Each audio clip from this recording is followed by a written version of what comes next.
Thank you, HSP. Good evening, everybody. On behalf of Invested Capital Services, I welcome you all to the Q2 FY25 post-result conference call of JSW Energy Limited. We have with us the leadership team from the company, including Mr. Sharad Mahendra, Joint MD and CEO, Mr. Pritesh Vinay, Director of Finance and CFO, and Mr. Vikas Chaudhary, Head of Investor Relations and Treasury. And now, without any further delay, I will hand over the call to Mr. Sharad Mahendra for his opening remarks, which will be followed by Q&A. Over to you, sir. Thank you, Anuj. Good evening, everyone. Thank you for joining today's call. The quarter gone by has been very exciting for the power sector and especially for JSW Energy. The sector dynamics are evolving towards increased adoption of renewable energy due to the advent of low-cost energy storage solutions also. This provides a blend of opportunities for developers like us to continue supporting the nation's goal towards sustainable growth. Given the resilient growth environment, the GDP is estimated to increase by 7% or more in FY25, driven primarily by robust industrial and service sector and the expectation of higher government expenditure in the remaining quarters of the year. Before we delve into our quarterly performance, I would like to provide an overview of the current power demand landscape. The power demand for the country grew at 5.4% in the first half of fiscal year 2025. In quarter two, due to a higher base of 12.4%, year-on-year demand growth has seen a nominal growth of just over 1%. We continue to expect a strong power demand for the rest of the year, backed by robust economic activities in the country. The quarter witnessed a peak demand of 231 gigawatt in September 24. In line with the power demand growth, the country's generation increased by 5.8% year-on-year in FY25 and 1.6% in quarter two of current fiscal. When we divide this, All India Thermal PLF stood at 64.8% in the quarter as compared to 66.7% last year, same quarter. The share of intermittent renewable in the total generation has increased to 15% in the quarter as the country added 22 gigawatt of renewable capacity dominated by 19 gigawatt of solar installation in last 12 months. Talking about the power capacity, the total installed capacity in the country has reached 453 gigawatt and has surpassed 200 gigawatt mark in renewable energy, including large hydro. Year to date, in the current fiscal, the country has added 10.7 gigawatt of power capacity. The net capacity addition in quarter two stands at 6.5 gigawatt, which when compared with 3.5 gigawatt in quarter two of last fiscal, is a significant increase. Capacity additions in the quarter were driven by renewable capacity additions of 6.4 gigawatt, and so out of this, solar dominated this with a capacity addition of 5.3 gigawatt, while the wind capacity addition was 700 megawatt during the quarter. Moving on to the bidding activity, in the first half of the year, the total utility scale auction for approximately 22 gigawatt capacity happened, with a notable dominance of hybrid and FDRE projects. This trend underscores the growing emphasis on integrating multiple renewable sources and developing bespoke solutions for distribution companies. To effectively address challenges such as grid stability, RPO obligations, and supporting India's ambitious renewable energy targets, tailored solutions with energy storage are essential. We have seen remarkable progress made on energy storage in this quarter. The government has fast-tracked and has revamped the approval process for concurring on the pumped hydro storage projects. I am pleased to share that our Bawali hydro pump project in the state of Maharashtra is also one of the projects conferred by CEA in September 24. And for this, we have signed the power purchase agreement with MSEDCL for 12 gigawatt hour of storage and it will be delivered in next 48 months. When we come to thermal, the coal prices, as we have seen, that have largely remained flat year on year, while strengthening on a sequential basis by marginal 2%. If we talk of a particular index like API4, it stood at 110 in quarter 2 as compared to $109 per ton in quarter 2 of last year. As we speak, API4 coal prices are currently ruling in the same range at around $111 per ton. Within the domestic market, Coal India has taken sufficient steps to keep robust coal supply, and we have seen a low e-auction premium for domestic coal procurement, especially in Odisha and Chhattisgarh. Coming to the merchant market, we have seen a strong volume surge. The quarter gone by witnessed an approximately 27% increase in cleared volumes at power exchanges due to a steady monsoon till September, leading to higher hydro and wind generation. However, the day-ahead market prices have decreased 24% year-on-year to almost 4 rupees 50 paisa versus 5 rupees 90 paisa, which was prevailing in quarter 2 of last fiscal. The merchant prices trended lower, while coal prices were flat year-on-year, resulting in lower spread for volumes sold in short-term markets. For us, the merchant volumes were high year-on-year. However, the dark spreads compressed due to a softer merchant market tariff.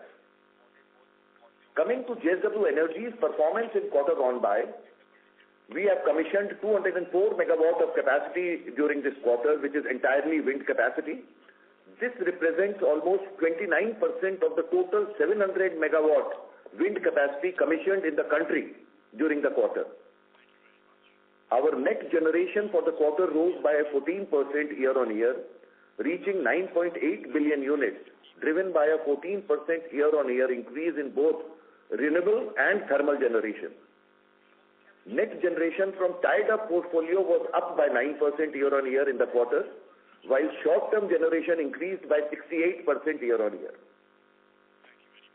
Coming to the thermal, the generation increased 14% year-on-year, driven by strong performance by our Ratnagiri and Vijayanagar thermal plants and an incremental contribution of almost 467 million units from JSW Utkal Unit 1. The long-term thermal generation was up 7% year-on-year, while the short-term generation increased 51% year-on-year. The renewable generation increase was particularly driven by the addition of 619 megawatt of wind capacity and a 5.4% year-on increase in hydro generation due to better hydrology.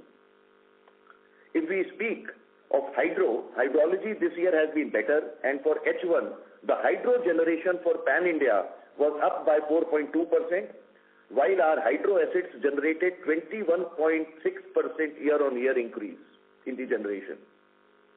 Like other regulated hydro assets, our Karcham 1-2 hydro power plant witnessed a revision and 2-part tariff.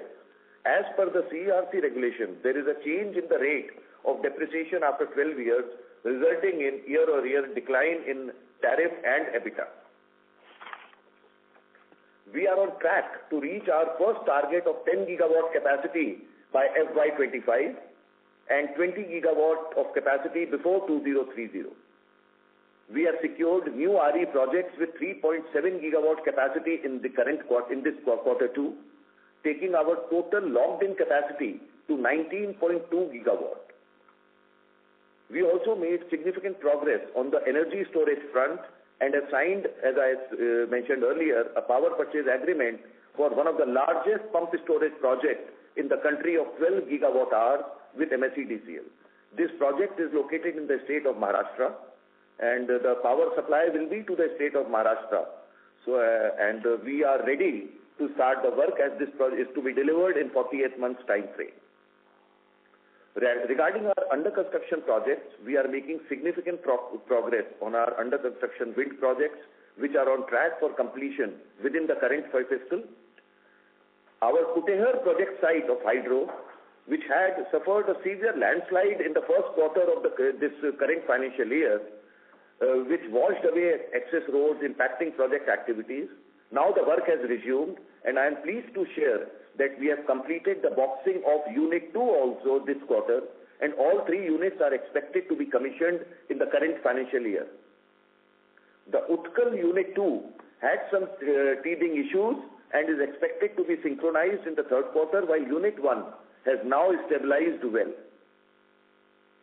Also, I am glad to share that we have signed long-term PPAs for 2/3 of our new projects, one in the calendar year, and have started construction activities at some of the projects. These projects are expected to be commissioned within the next 24 months. And for more details on our under construction projects, please refer to slide 13. On energy storage, we are constructing Asia's largest battery energy storage system with 1 gigawatt-hour capacity, which is partly tied up with SECI. It is scheduled for commissioning by June 2025. Additionally, for our green hydrogen plant of 3,800 tons of hydrogen coupled with 30,000 tons per annum of green oxygen, the construction work has commenced in the previous quarter, and equipment deliveries have started, and we expect this to be commissioned by March 2025. With our strong foundation and fundamentals, I am confident that JSW Energy is well positioned to excel in the coming quarters. Thank you very much. Should we begin the question and answer session, sir? Now I will hand over to Pritesh, who will provide more details on our financial performance. Yeah, thank you, Sharad. Very good evening to all the participants. Sharad has already covered for the quarter. If you see, our net generation was up by 14% YOY. But despite the net generation being up by 14%, the revenue for the quarter actually went up only by 2% on a year-on-year basis. And a large part of that is explained by, the change in depreciation at hydro business that Sharad already talked about, which is consistent with what some of you would have seen in the previous quarter, that is the first quarter, which led to a lower tariff and a lower EBITDA. EBITDA for the quarter stood at just over 1,900 crores. On a headline basis, it is actually down by 5% YOY. But if you look at the EBITDA bridge, which is there in the presentation on slide number 9, in last year's EBITDA for the second quarter, there was a one-time truing up impact at the hydro business due to a tariff order that had been received previously of 174 crores, which is non-recurring in nature. So adjusted for that, the underlying EBITDA was 1,834 crores. So on a like-to-like basis, the underlying EBITDA is actually up by 4% YOY. The profit after tax for the quarter was marginally up at 853 crores compared to 850 crores last year. If you look at the first half basis, the profit after tax is actually up by almost 20% at 1,375 crores. The balance sheet continues to be healthy. If you look at the net debt movement, during the quarter, on a sequential quarter-on-quarter basis, the net debt went up by almost 1,500 crores and stood at about 24,875 crores.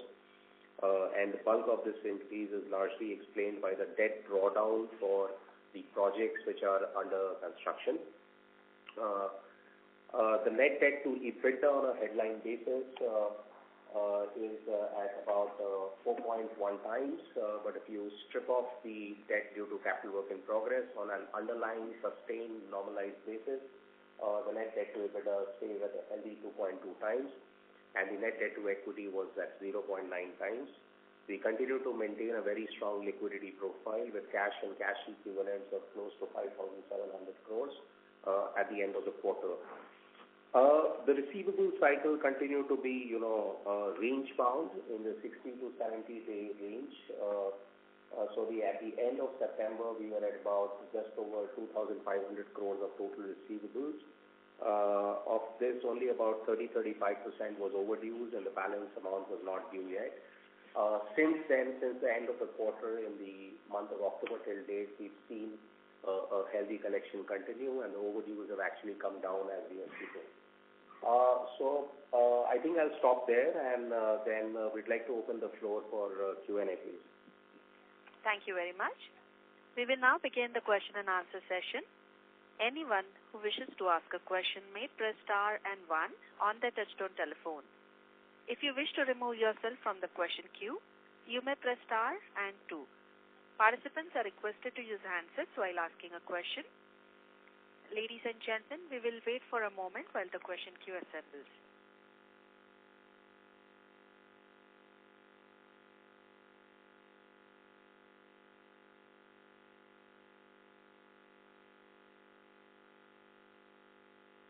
We'll take a first question from the line of Noel Vaz from Union Asset Management.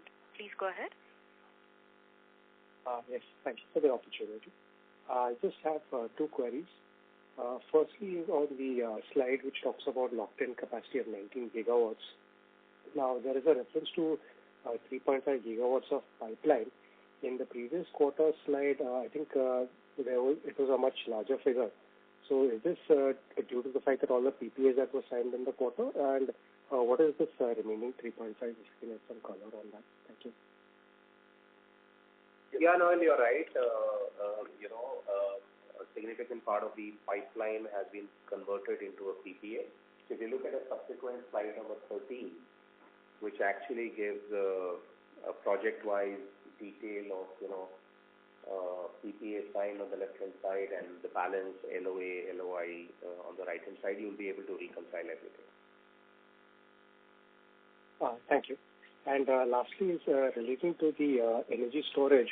Now the total commitment that we have stated for by 2030 is doing about 40 gigawatts. There has been some element of battery energy storage that we have already started working towards, and we've already got about 16 gigawatts of PSP already signed up. Is it correct to assume that the remainder will all be PSP, or do we have some color on how much will be battery energy storage?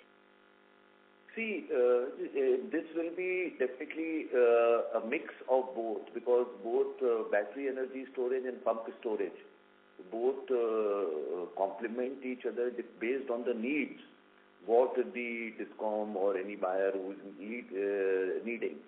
For a shorter storage of 2 hours or 4 hours, battery energy storage with shorter lead time of commissioning the project to start getting the supply.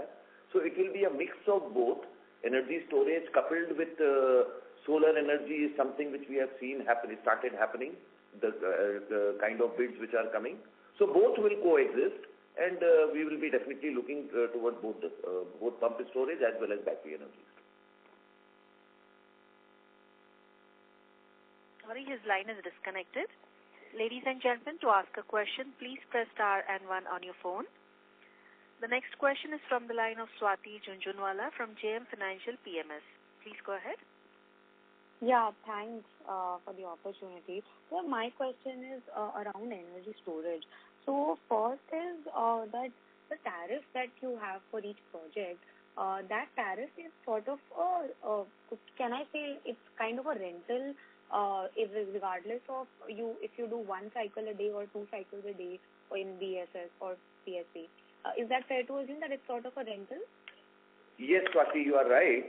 This is a rental per megawatt per month.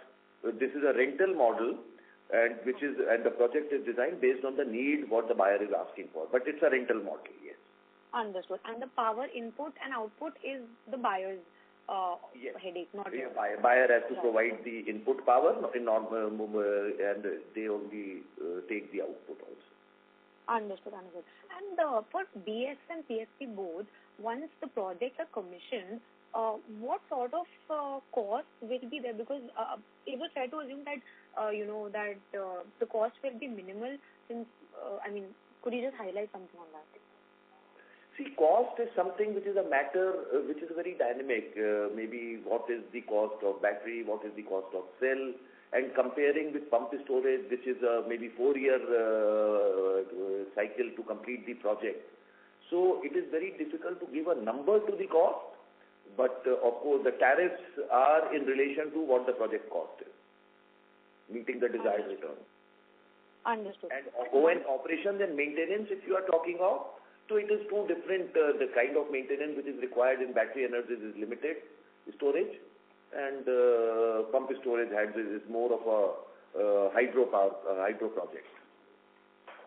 Okay, so we can compare hydro PSP cost in relation to a normal hydroelectric power project. Not really, because there are differences in that we're building a hydro project and the kind of work which is required in a normal hydro project. Here it is limited, so it is not comparable. You can say maybe a pump storage is a subset of hydro, with some of the part which is required in hydro power project is not a part of this. Understood. So cost will be lower, is what you're trying to say. Should be lower. Yes. It will. Understood. And debt to equity for both should be 80-20. Is that right? Well, that will be pushing the envelope, Swati. It is not one size fits all, because it depends on the unit economics and the underlying cash flow.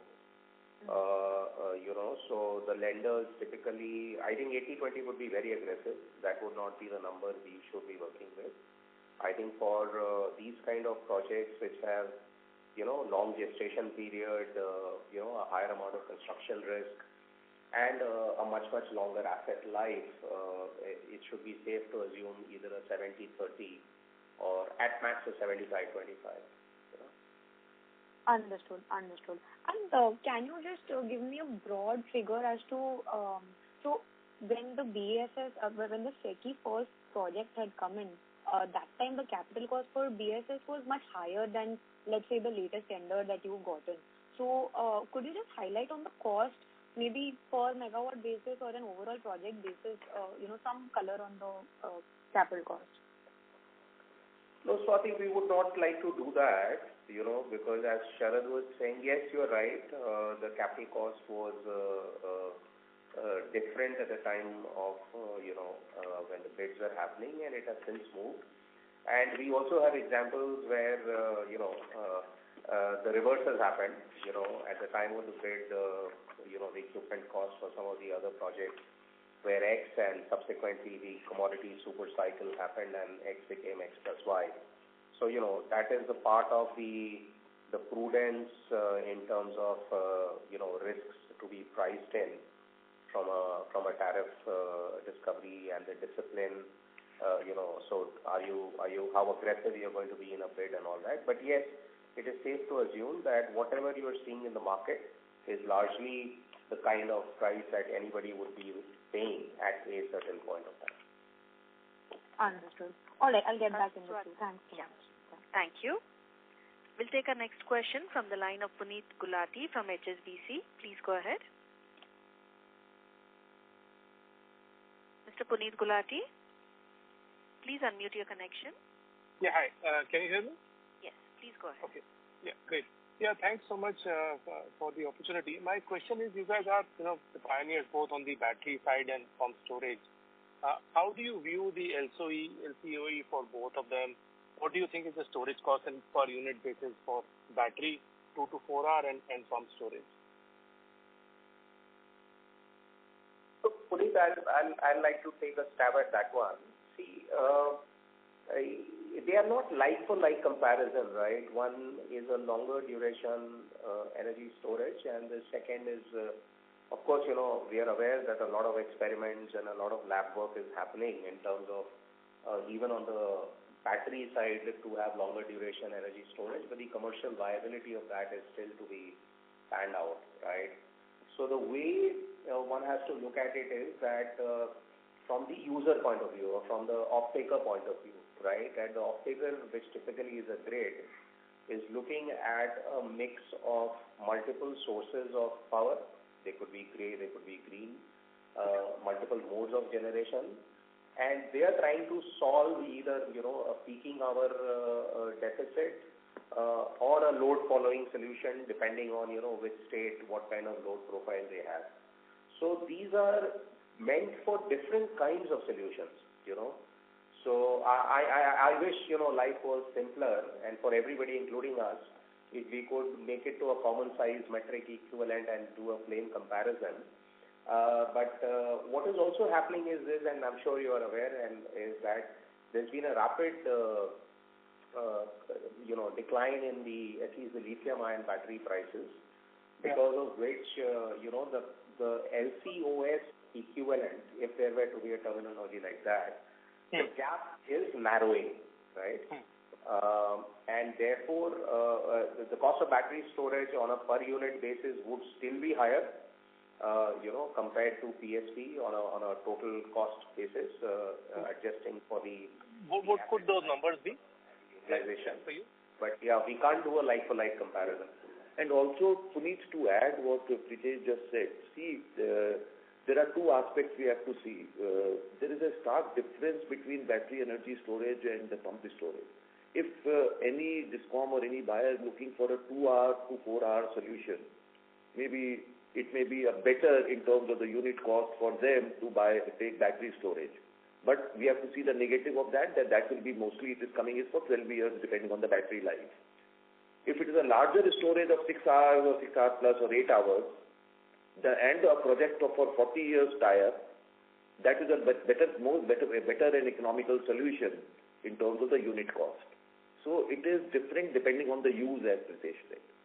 So is there a way, if you were to allocate your time and capital, can you decide which direction would you tilt towards?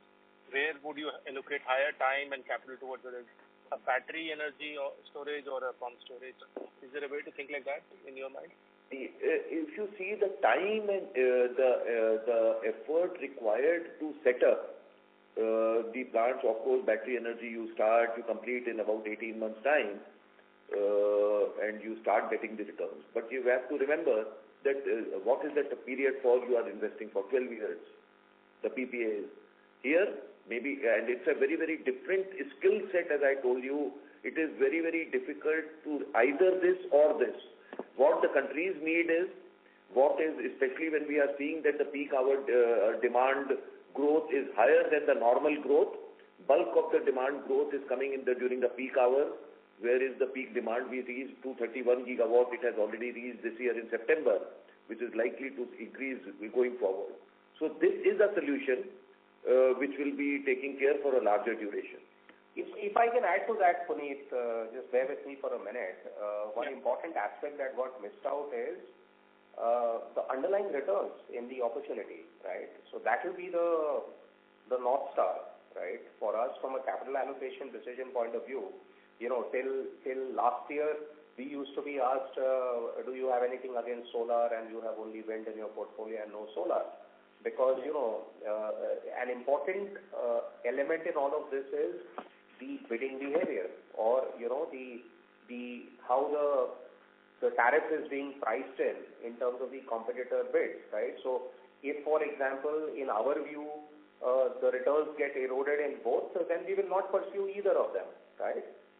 So that is also an important metric to keep mind of, right? Understood. And for your MSCDCL, when are you likely to place contracts for equipment?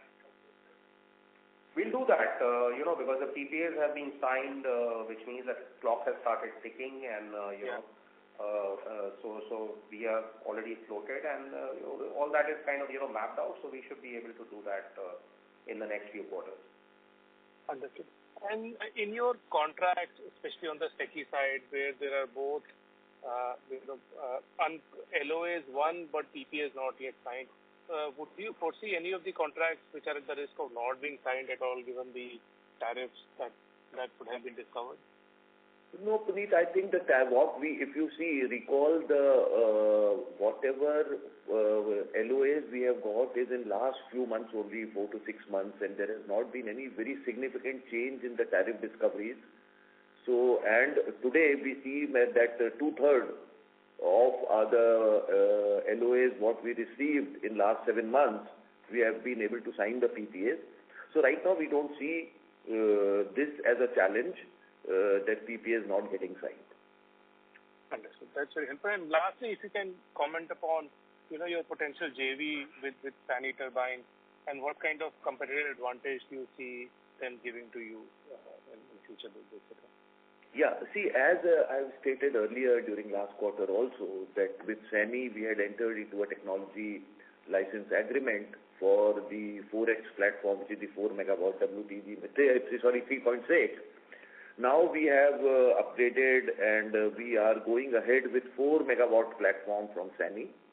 Okay. And also to de-risk, we are in the process of finalizing the technology license agreement for even manufacturing of blade in India rather than importing the blades, and for which we are at advanced stage of finalizing the location, and procurement of land has been completed almost, and we will be now going ahead with SANY for the technology license, and so that we can start the project work for manufacturing of blades going forward within India.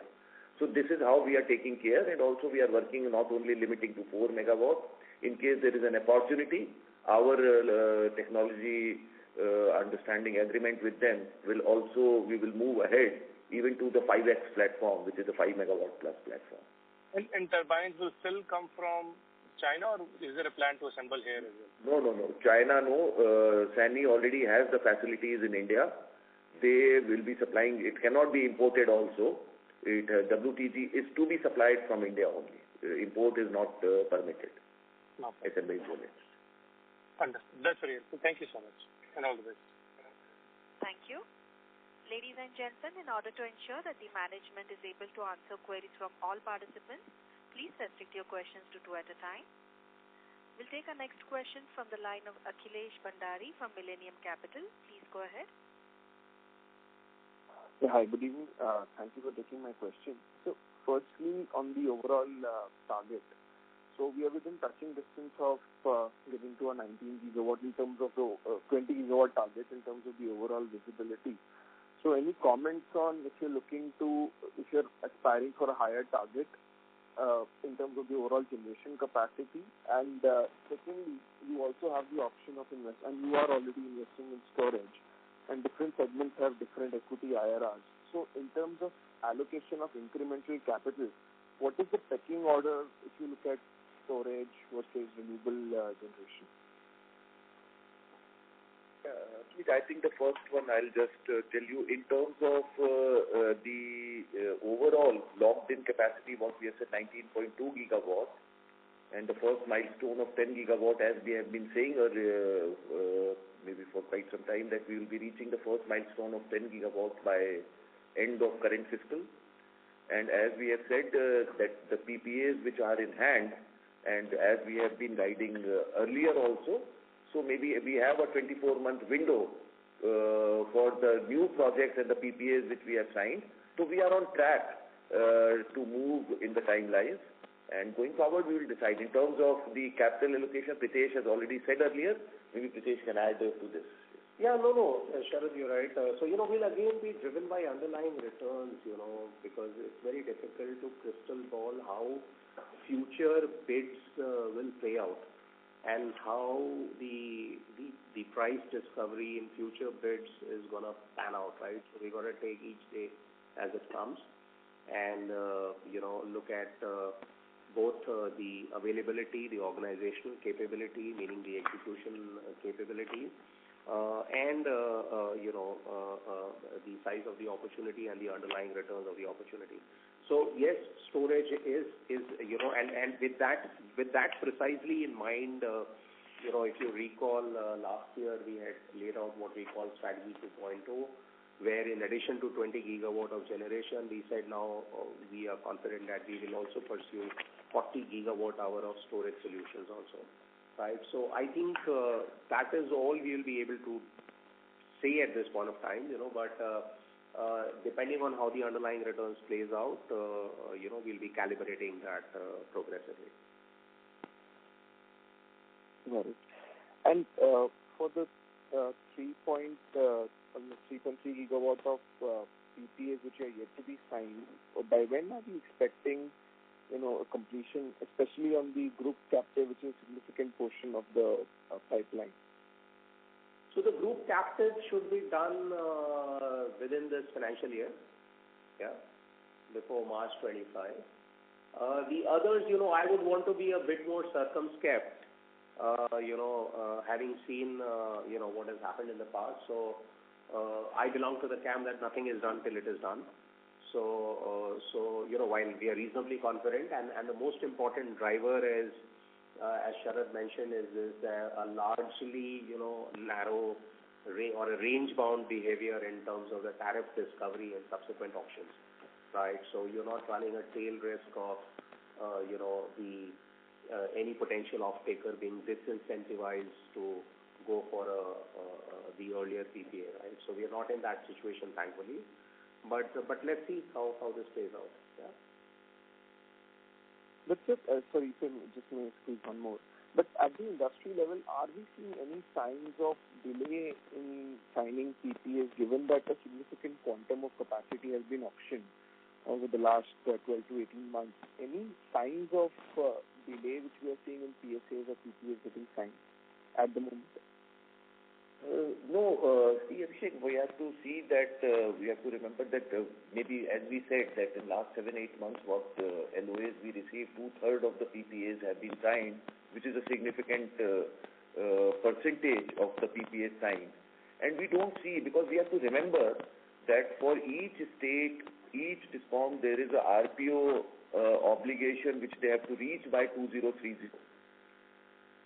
So keeping that thing in mind, and also coupled with the storage, it is also coming out, renewable energy is coming out as a replacement to the high power peak demand requirements, where many of the DISCOM states are in a state of shortage where the peak demand. So I think we don't see any significant delay in signing of PPAs, because normally SECI or any other agency which is calling for the bids, normally they also speak to various states and then only they come out. So we don't see this as right now as a challenge. But yes, pure wind and pure solar, which I have been saying earlier also, has reduced. If we see more of hybrids, more of storage, or more of solar plus storage, these kind of customized solution bids are going to take a larger percentage of the overall bidding, rather than plain vanilla solar or vanilla wind. Got it. Thank you. I'll get back in. Thank you. We'll take our next question from the line of Rajesh Mazumdar from B&K Securities. Please go ahead. Yeah, good evening, sir, and thanks for the opportunity. So my first question was that we have commissioned around 495 megawatt only in first half, and we had a target of getting to 10 gigawatt by December, and now you're talking about FY25. Is that correct, sir? Now the 10 gigawatt operational capacity will be not December but FY25? Yes, FY25, yes.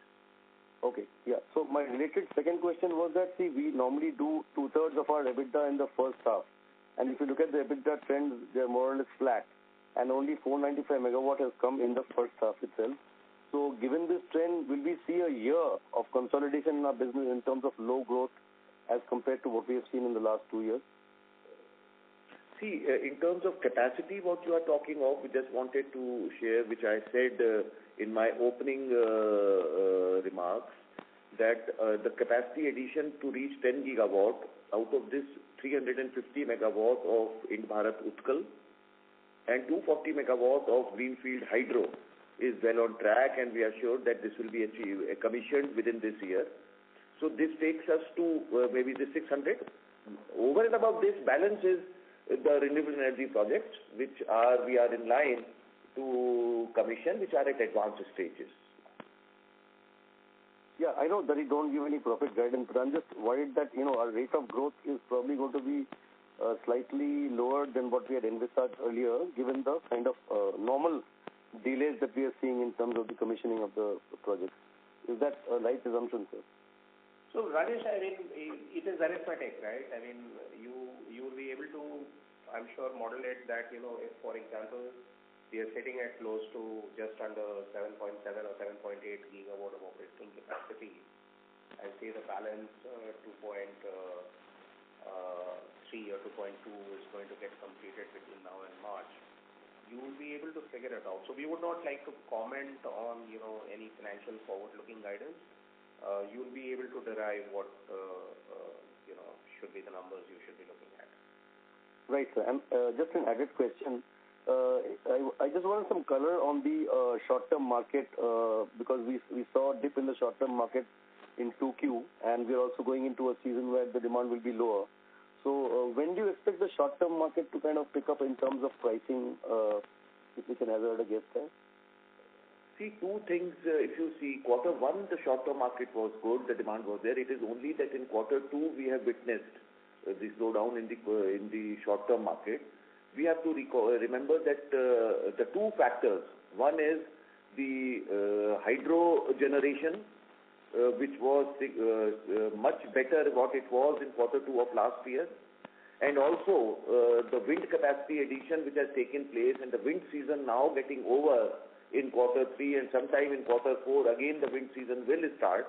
So we are sure that the merchant market will be definitely, we expect it to be better, and the demand also, this keeping in mind the monsoons and the weather conditions going forward, the demand is expected to be better from quarter three onwards is what we are seeing. Okay, sir. Thank you so much. Thank you. Next question is from the line of Sumit Kishore from Axis Capital. Please go ahead. Good evening and thanks for the opportunity. My first question is in relation to CAPEX. Could you please discuss what has been the CAPEX in first half of the fiscal and what is your target for the full year? And if you could also outline what is the remaining CAPEX for the 2.1 gigawatt to be commissioned within FY25. Sumit, hi. For the first half, the total CAPEX from a cash outflow point of view has been just shy of 4,000 crores. And if you recall earlier, we had talked about a 15,000 crore CAPEX for the full year. So we should be, we are targeting just over 11,000 crore of CAPEX in the balance period of the year. Of this, the to be spent for the ongoing projects in order to hit the 10 gigawatt mark is roughly 4,500 crores. And the balance will be the CAPEX for the future pipeline of projects that we will do. Okay, this is excellent. So we should assume that the zero date for the contracted capacity of 5388 megawatt, to be commissioned over a 24-month time frame has started. Yes. Once the PPA gets signed, my clock starts ticking, right? Yes. And in this 110 billion rupee capex and the difference of 45 billion for under construction projects, how much is for the battery project and the green hydrogen project? Green hydrogen is a very chotu, right? It's really not and that will get completed in March as well. So that is not going to move the needle. The battery project is going to be, I would guess, closer to somewhere in the range of 1,800 to 2,000 crores, in that range. Yeah. That's, I think, should be the number. We have still, we have a potential upside risk in terms of a lower cost out there. But the worst case being conservative, you should work with that 1,800 to 2,000. And that is also largely for FY25? That is targeted for completion by June, so there will be a spillover to the next fiscal year. Yeah. Partly 1Q, partly 2Q, because there will be certain performance-based payments that will happen subsequently. And just one quick question on, we have seen how the technology improvements and overall price reductions for modules are happening. So for a new build solar project, what is the new thumb rule for capex per megawatt, and what sort of CUF would you be assuming at a reasonably sunny site? See, in terms of the capex, module is only a part of the overall project. So module prices coming down will maybe difficult to give an exact number or approximate number for a project cost. Module prices definitely have moderated. So giving an exact number, because there are many factors. Module is only one of the element. So, and regarding CUF, again, it depends from geography to geography. It can range from anything from 26% to 28%, depending on where the project location is. So all these factors are considered before maybe the overall, as Pritesh has already said, that maybe the benchmark high teens returns is the benchmark. So all those factors while during the assumption, conservative assumption of maybe in case of solar, whether P75 is considered rather than going aggressive. So all those factors we consider, but this is what the look like. Module has definitely moderated, but overall project cost needs to be seen. There are many other things. How far is the project from the connectivity? How much is the transmission line a developer has to put? So there are very variable factors on this.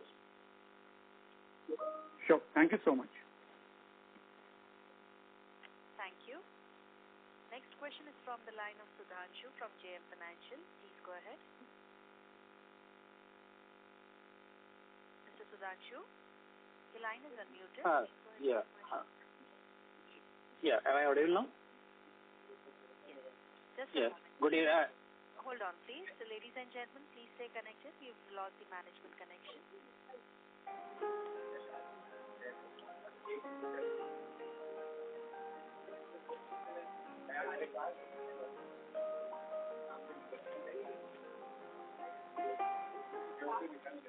We have the management team back on the call. Mr. Sudhanshu? Yeah. Good evening, sir. Yeah. Good evening, sir. Congratulations on winning the first large pump hydro storage project. Sir, this comparing to some of our industry peers, we are more focused on the wind and our renewable portfolio. I just wanted to understand what is the thought process behind this, the first question. Second is, as we are seeing the battery energy storage prices are reducing so sharply, so in our FDRE projects going forward, are we going to see more of a mix from the solar rather than the wind? Thank you. So, Sudhanshu, probably you joined this call a bit late. Earlier there was a question in which I actually gave a specific example that we used to get asked this question that, why are we more leaning in favor of wind compared to solar? But you just corrected me. It is not that we were asked that question earlier. We are still being asked that question. That was on a lighter note, but you see, we are driven by underlying returns, right? So it's a function of, also the competitive intensity or what we would want to call a rationality of behavior in terms of the price discovery in any competitive bid. So it so happened that when we were building the phase 1 of our greenfield projects, to what appeared to us, and we could be wrong, the returns were more in wind projects compared to, the solar projects, which were a function purely of the tariffs being discovered in solar auctions relative to the cost to build, right? And when that equation changed, say from the beginning of this calendar year onwards, then we have actually gone the other way around. So if you look at our pipeline of projects beyond the 10 gigawatt, it is solar heavy, right? 4 gigawatt of the pipeline is actually solar, right? So therefore, the limited point we want to make is this: we are, how should I put it, fuel type or source type agnostic, right? But we will more be driven by underlying returns in any opportunity. That's point number one. The second question that you asked in terms of FDRE and storage, and Sharad actually mentioned it a few minutes ago, that in our view, more and more the share of load following solutions or solutions which will require solving for a specific problem, which could be either meeting peaking hour deficits, etc., which will need more and more of a generation plus a storage combination that is going to be there, and that is what we also see to be playing out largely in the last few months. Okay. Thank you, sir. Thank you. We'll take our next question from the line of Nikhil Abhyankar from UTI Mutual Fund. Please go ahead. Thank you, sir. Thanks for the opportunity. So, sir, can you talk about your land bank and connectivity for all the new projects that you have won and the projects for which you have signed any PPAs?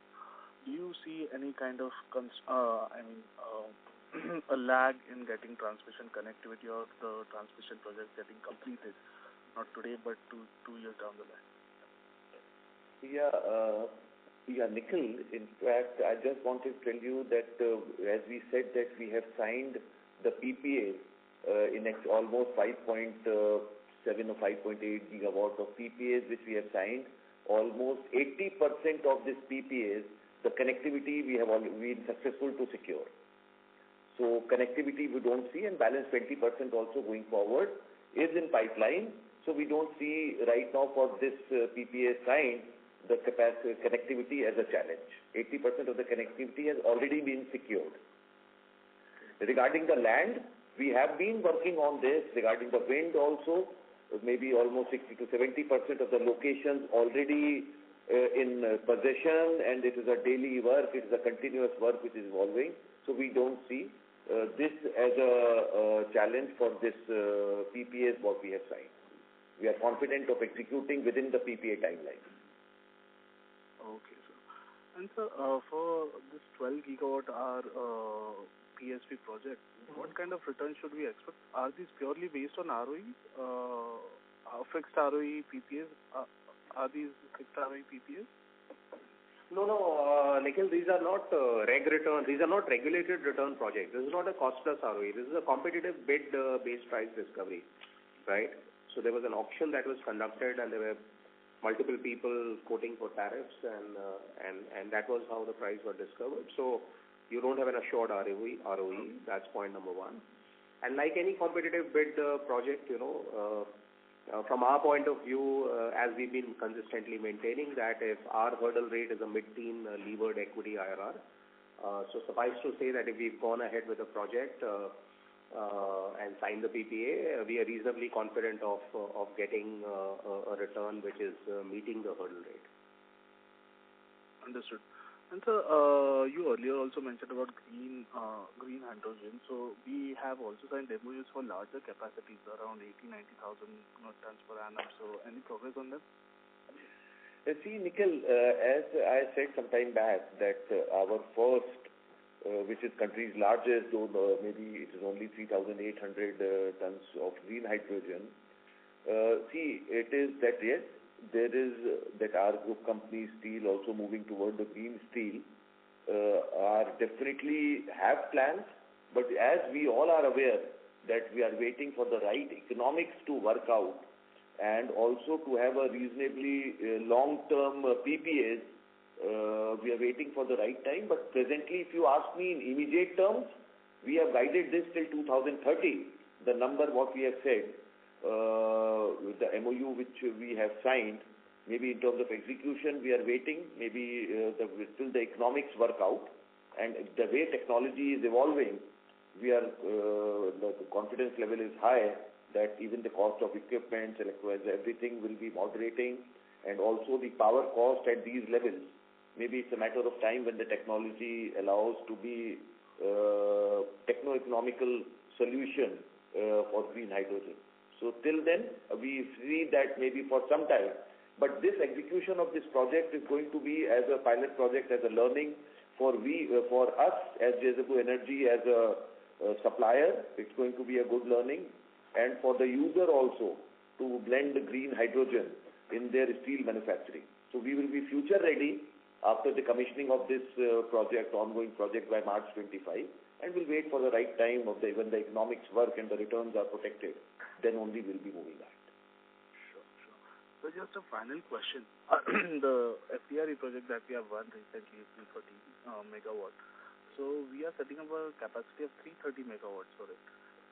If we compare it with the peers, this ratio of 1.5 is far lower than what the peers are quoting.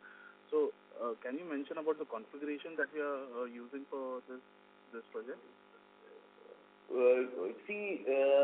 As we see that this project, when it is there, it depends on various things, that what is the solution the buyer is asking for, what is the geography which we are, and then the breakup between the wind and solar.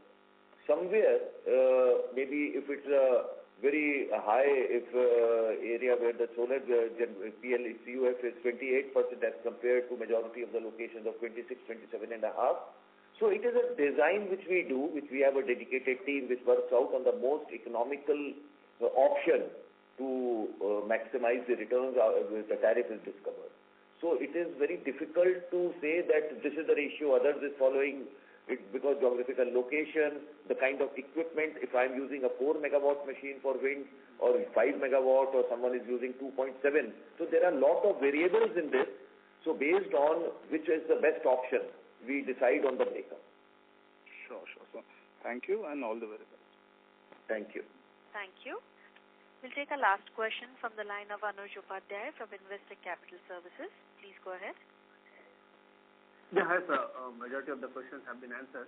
Just need one clarification on the module sourcing part. So this 3+ gigawatt of a solar capacity which we are adding, would the module be sourced through the captive arrangement, as earlier we had discussed plan to set up a module capacity? So would this be sourced through our own captive arrangement or through the third party? For this, for modules right now, what we are doing is that there is a lot of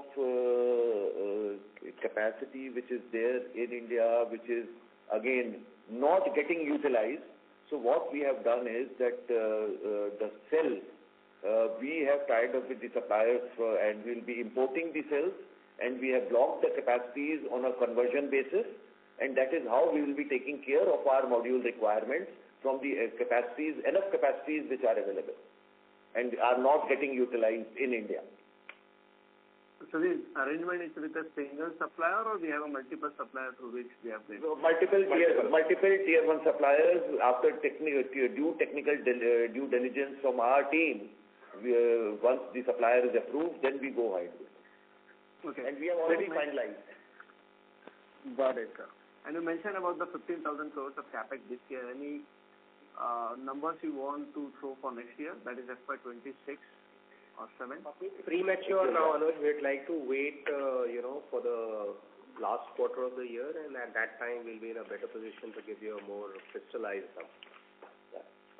Fine, sir. Just last one, if I may chip in. Apart from Maharashtra, any other states actively coming out with a PSP tender? Yes, there is an ongoing tender which is the state of Uttar Pradesh has already called for. Okay. Again, that is also a large PSP tender, and other states also are actively considering. We understand Rajasthan also is in advanced stage of discussion for pump storage. So there are various states who are now looking towards pump storage. That is helpful, sir. Thank you for this. Thank you. And wish you all a very happy Diwali, sir. Thank you very much. Thank you, and same to you. Thank you. Sir, any closing comments? No, thank you, everyone, and I think it has been a good interaction, and we have been. And in case there are any other questions which come later, please you can write to our investor relations team. You will definitely get the answers from our side, and wish you all a very, very happy and prosperous Deepavali from our side. Thank you very much. Thank you.